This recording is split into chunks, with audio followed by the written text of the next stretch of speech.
Bismillahirrahmanirrahim. Assalamualaikum warahmatullahi wabarakatuh. Selamat pagi menjelang siang, dan semoga kita semua dalam keadaan sehat walafiat untuk melanjutkan mata kuliah legal drafting ya. Ya, meskipun kondisinya masih pandemi, tetapi tidak menghalangi kita untuk tetap melanjutkan kuliah kita, karena ini bagian daripada kewajiban, sehingga kita harus melaksanakannya bagaimanapun caranya, dan kita upayakan untuk maksimal.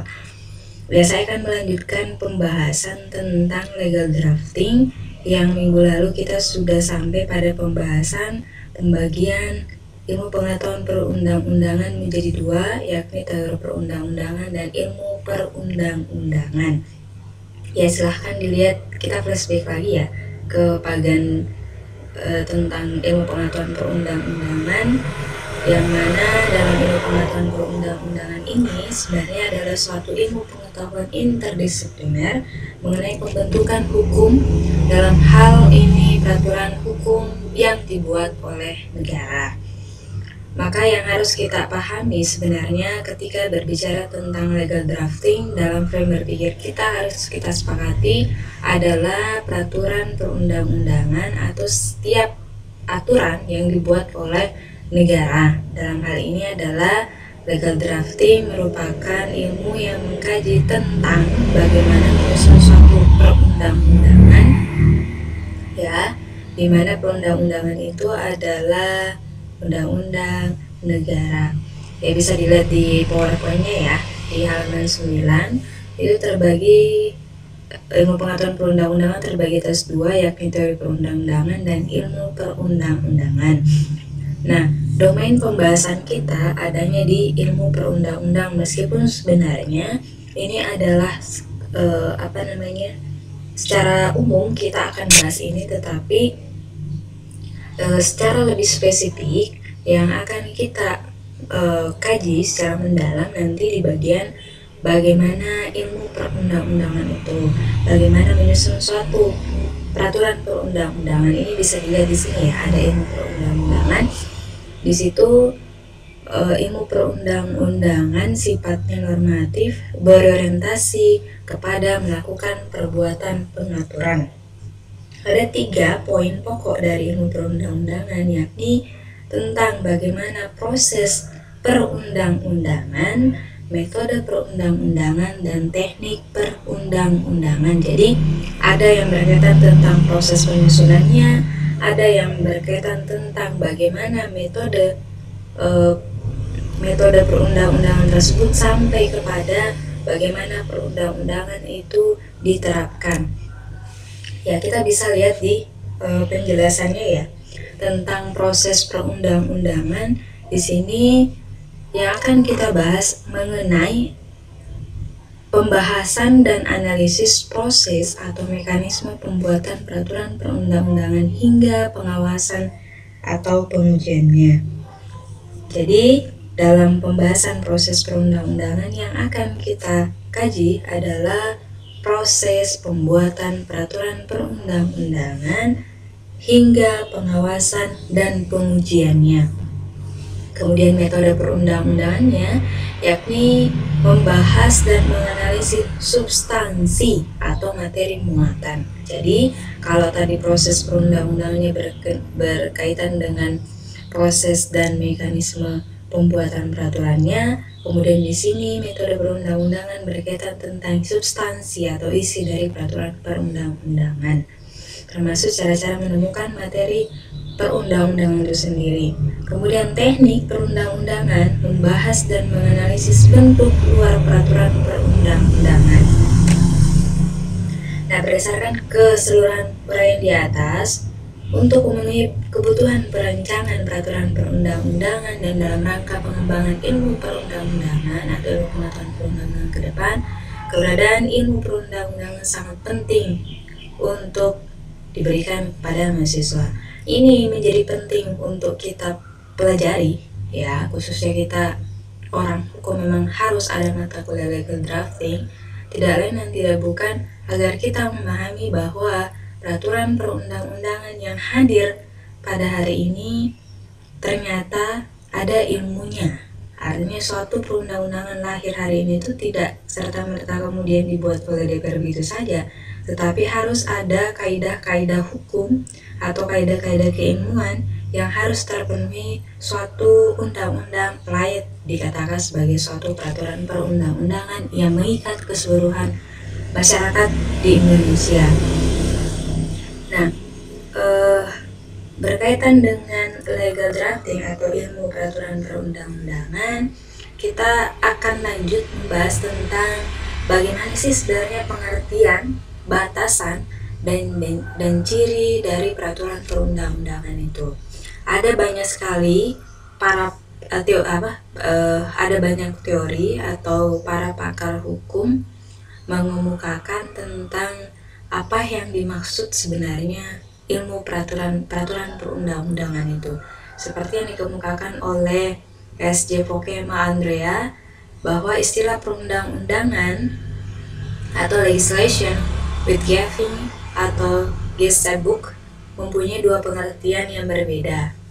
Yang pertama, perundang-undangan merupakan proses pembentukan atau proses membentuk peraturan negara baik di tingkat pusat maupun di tingkat daerah.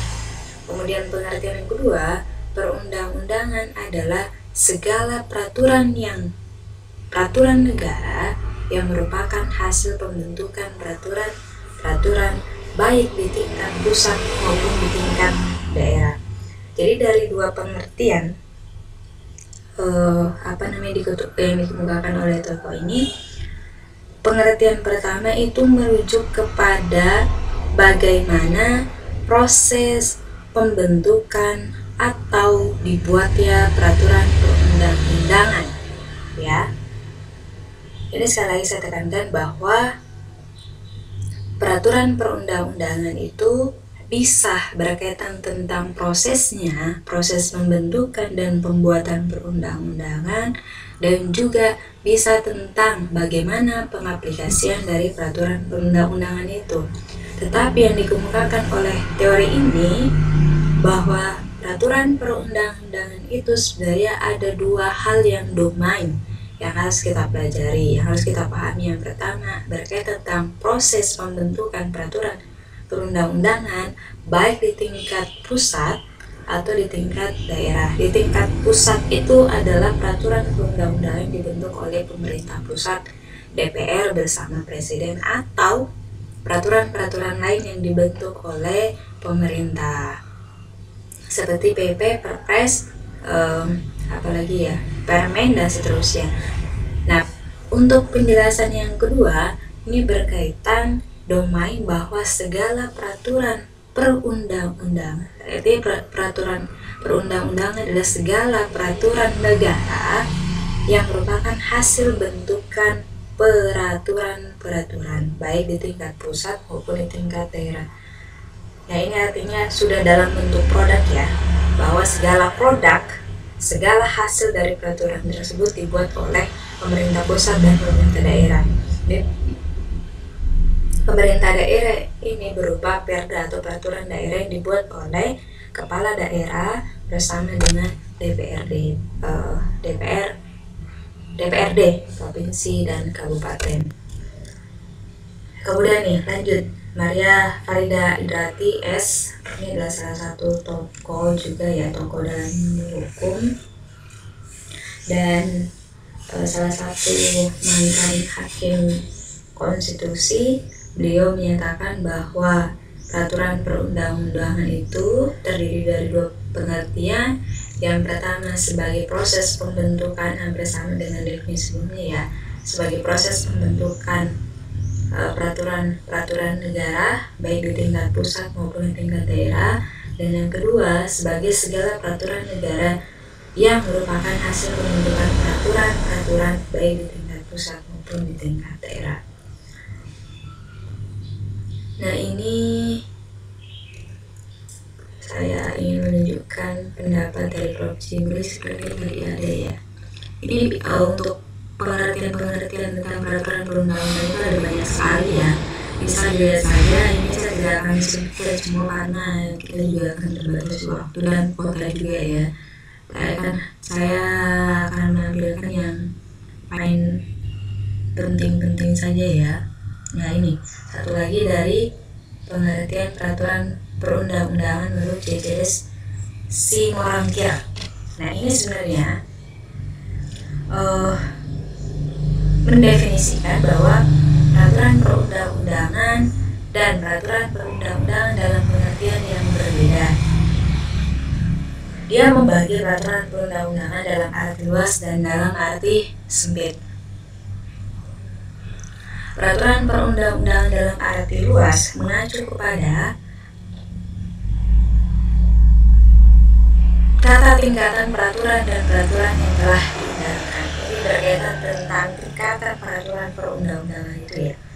Ya, sedangkan dalam arti sempit berkaitan dengan peraturan perundang-undangan yang merupakan hasil kerjasama antara pemerintah pusat dan DPR menurut ketentuan-ketentuan yang berlaku. Jadi ada dua hal pokok yang harus kita pahami di sini yang berkaitan tentang peraturan perundang-undangan dalam arti luas berupa tingkatan dari peraturan perundang-undangan tersebut. Ya, jadi kalau kalian pelajari ya atau membaca tentang tata urutan peraturan perundang-undangan, maka peraturan itu kan sebenarnya bertingkat-tingkat.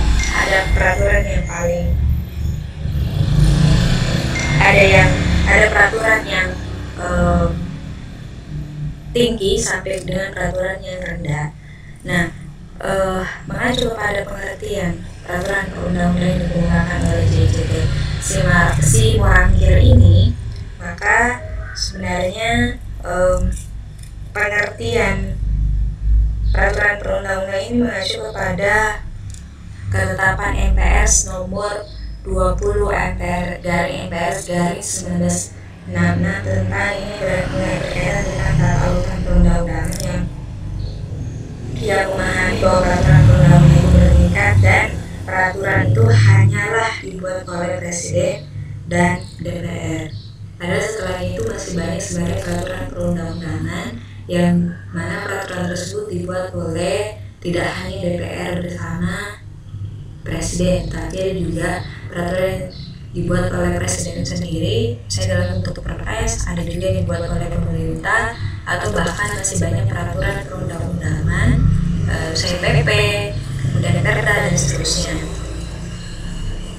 Nah, saya akan lanjut kepada pembahasan tentang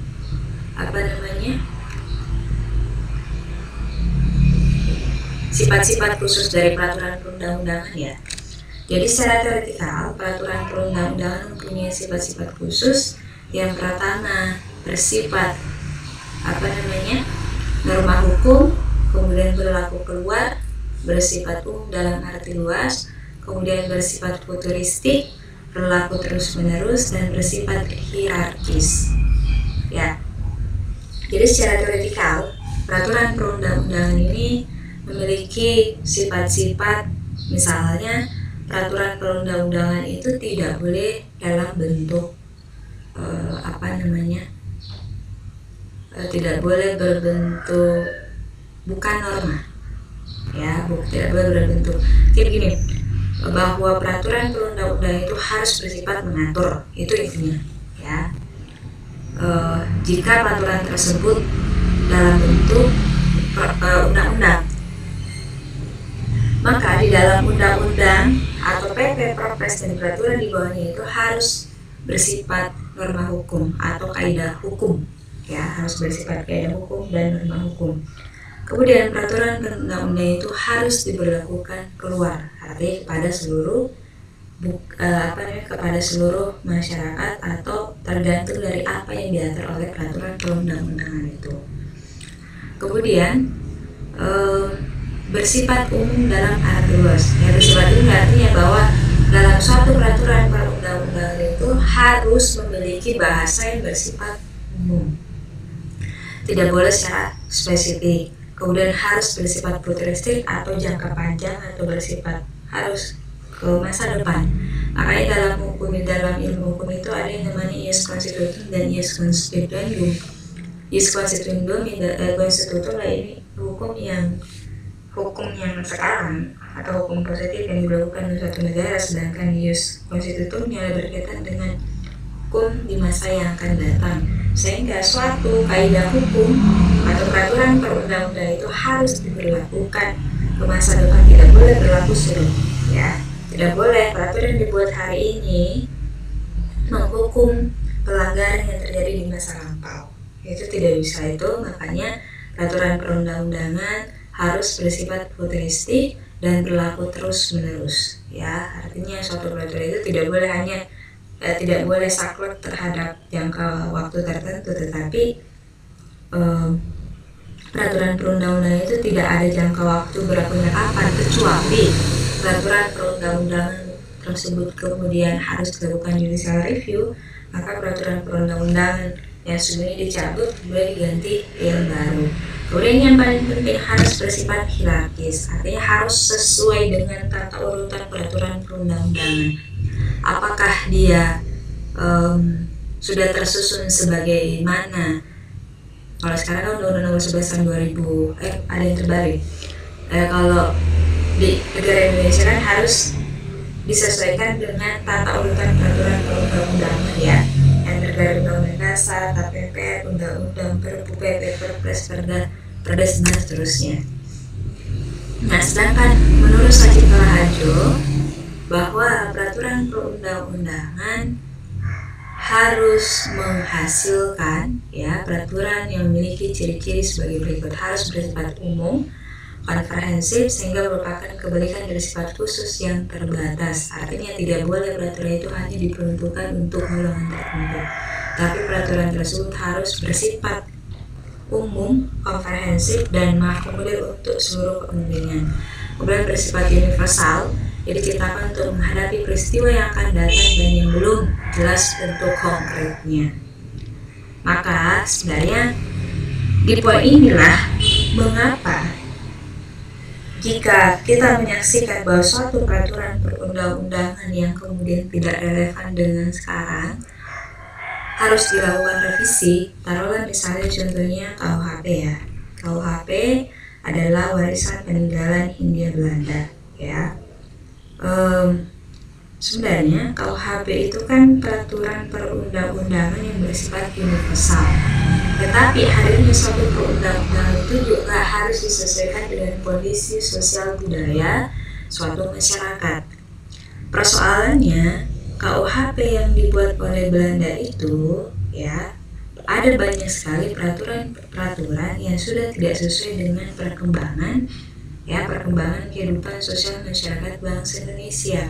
Maka salah satu solusinya, karena belum adanya KUHP nasional baru Indonesia, maka suatu kejahatan itu ada yang disebut dengan tindak pidana khusus. Mengapa disebut sebagai tindak pidana khusus?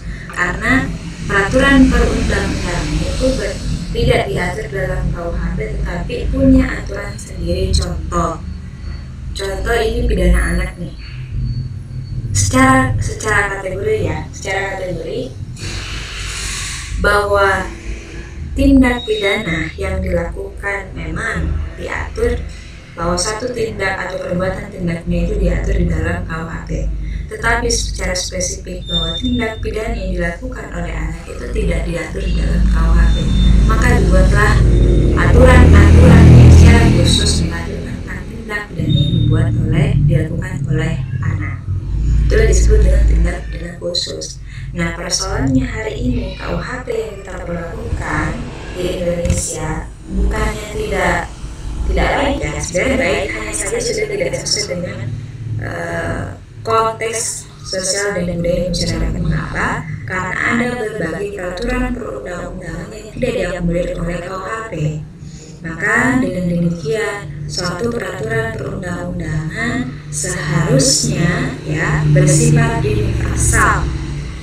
Mengapa kemudian dikatakan oleh Sajid Raharjo sifat universal ialah yang diciptakan untuk menghadapi peristiwa yang akan datang berdasarkan karena perkembangan kejahatan terus menerus itu akan terus mengalami inovasi tertentu. Jadi yang dulunya tidak ada dari kegiatan itu, misalnya kegiatan dalam dunia maya, kemudian karena perkembangan dunia yang sangat pesat maju, kemudian lahirlah bentuk-bentuk kejahatan juga yang baru.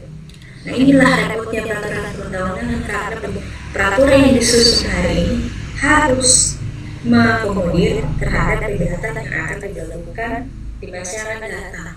Nah, itu. Kemudian yang ketiga, harus memiliki kekuatan untuk mengkoreksi dan memperbaiki dirinya sendiri. Dalam setiap peraturan, lazimnya mencantumkan klausal yang memuat kemungkinan dilakukannya peninjauan kembali. Nah, ini juga yang penting di poin C. Syukur-syukurnya karena sistem hukum kita, ya sistem hukum kita itu bersifat terbuka, maka terhadap setiap peraturan perundang-undangan jika tidak sesuai dengan konteks sosial kehidupan masyarakat, maka ada ruang bagi setiap masyarakat untuk melakukan peninjauan kembali terhadap peraturan perundang-undangan yang tidak relevan itu.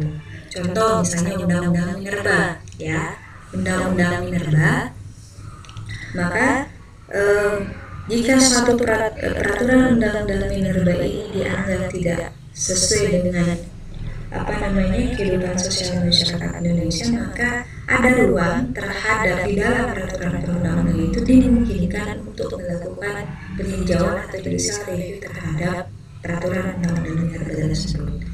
Seperti itu. Lanjut kepada norma, sumber hukum, dan sistem hukum. Tentu, jika kita berbicara tentang legal drafting, ya, maka frame berpikir kita itu adalah hukum yang dimaksud adalah hukum tertulis. Jika hukum yang dimaksud adalah hukum tertulis, maka kaidah pokoknya peraturan tersebut harus berbentuk norma atau kaidah hukum yang mengatur. Ya. Nah, ini kita akan membahas tentang norma, sumber hukum, dan sistem hukum dalam kehidupan manusia. Baik dalam proses pergaulan hidup bermasyarakat maupun sebagai pribadi beradab selalu membutuhkan norma atau kaidah. Istilah, ya saya pikir kalian sudah memahami ya tentang istilah atau maksud dan pengertian dari norma itu. Jadi norma yang berasal dari bahasa nomos yang berarti nilai, dan kemudian diversifikasi maknanya menjadi norma hukum. Ya, jadi kan norma itu banyak. Ya, maksudnya ada kaidah itu banyak. Bedanya kaidah dari norma itu bahwa norma itu berasal dari bahasa yang berarti ide, berarti nilai, bukan ide ya, nilai, kemudian dikaitkan dengan hukum, maka disebut sebagai norma hukum. Norma atau kaidah dimaksudkan adalah suatu patokan atau standar yang didasarkan pada ukuran dan nilai tertentu. Ya, ini maksudnya norma atau kaidah adalah suatu patokan atau sandaran atau dasar untuk mengukur suatu peraturan dan suatu tindakan apakah itu sesuai dengan nilai tersebut atau tidak. Sama ya kalau kita mengatakan bahasa umum itu prinsip. Apakah prinsip itu sesuai dengan prinsip saya? Apakah suatu perbuatan itu sudah sesuai dengan keukuran nilai tertentu? Apakah suatu perbuatan tersebut sudah sesuai dengan norma hukum tersebut atau tidak? Atau bahkan sebenarnya melanggar suatu norma. Jika dia melanggar suatu norma hukum, maka ada sanksinya.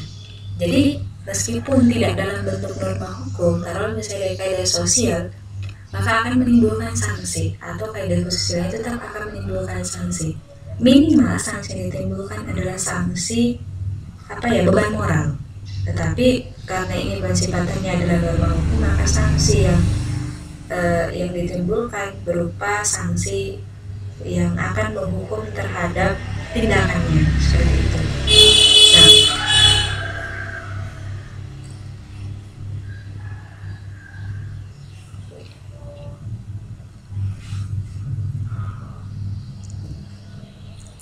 lanjut ke pengertian norma menurut Jimmy Simplic, ya.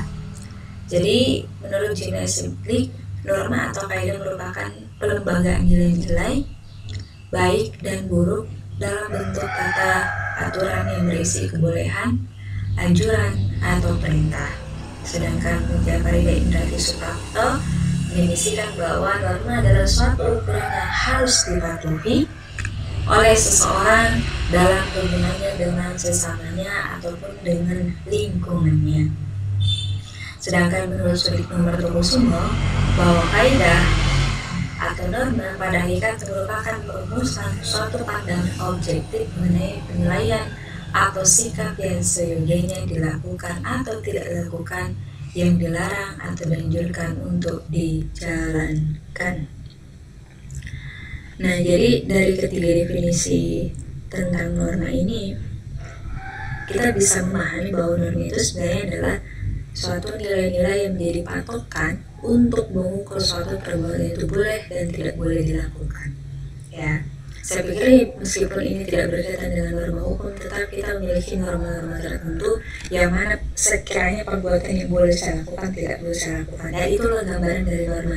Tetapi karena ini lebih menguji terhadap norma hukum, maka patokan nilai yang boleh dan tidak boleh dilakukan berkaitan dengan larangan-larangan perintah, apakah dia merugikan orang lain, apakah dia melanggar hak orang lain, atau apakah tindakan tersebut membuat orang lain merasa dirugikan, menderita, dan seterusnya. Maka perbuatan itu tidak boleh dilakukan oleh setiap orang jika perbuatan itu dapat merugikan orang lain. Nah, dalam perkembangannya, norma atau kaidah dapat dilihat sebagai patokan atau standar yang dibutuhkan dan harus dipatuhi oleh manusia, baik sebagai individu maupun dalam kehidupan bermasyarakat berdasarkan nilai tertentu yang berisikan perintah dan larangan.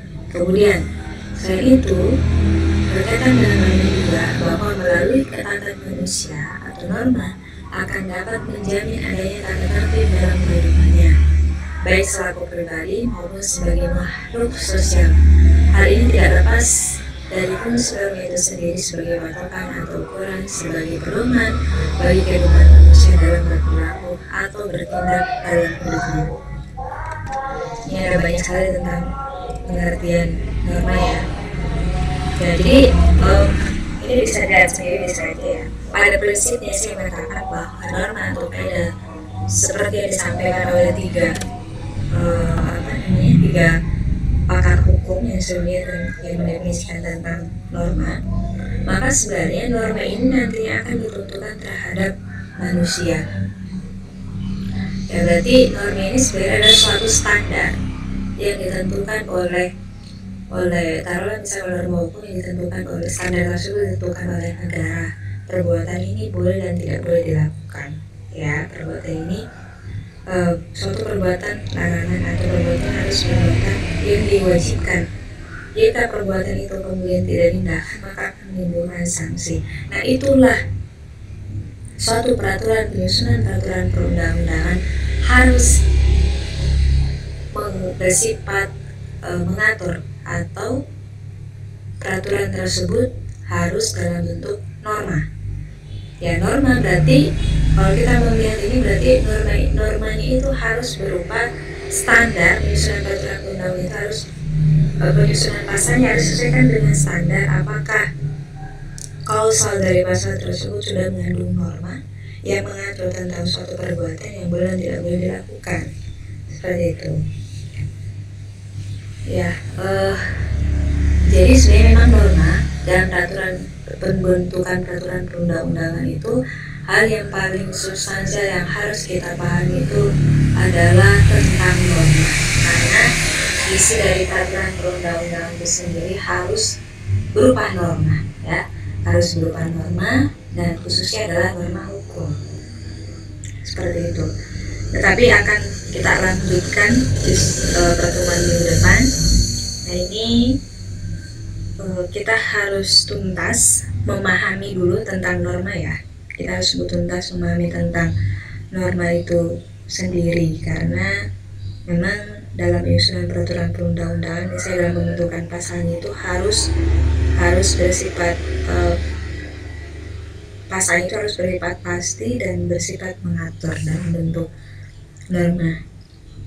Ya, Kita akan lanjutkan lagi pembahasan masih tentang norma, karena memang norma ini sangat dalam untuk kita bahas. Selebihnya bisa dibaca-baca slide-nya juga ya di PPT-nya yang saya kirimkan, dan kita masih akan mempertajam lagi tentang norma. Dan ini adalah pintu masuknya untuk membahas tentang legal drafting, karena isinya adalah berupa norma. Ya, untuk pertanyaannya jika ada yang ditanyakan bisa dibuka di forum forum diskusinya itu ya, saya sudah siapkan di layarnya, tinggal diketik saja pertanyaan apa, nanti akan saya jawab. Terima kasih untuk hari ini, kita akan lanjutkan minggu depan sambil diunduh juga ya slide-nya, jadi jangan hanya mengandalkan penjelasan dari saya yang seperti itu, tapi bisa belajar mandiri juga ya, atau bisa juga mencari referensi lain. Akhir kata, terima kasih atas perhatiannya. Wabillahi